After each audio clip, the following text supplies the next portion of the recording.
शिजार ताजा ताजा दादा ताजा ताजा चिकना चिकना म्हावरा माझा घेऊन शिजार ताजा ताजा दादा ताजा ताजा चिकना चिकना म्हावरा माझा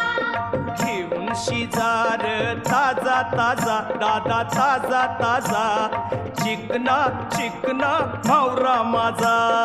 घेऊन शिकार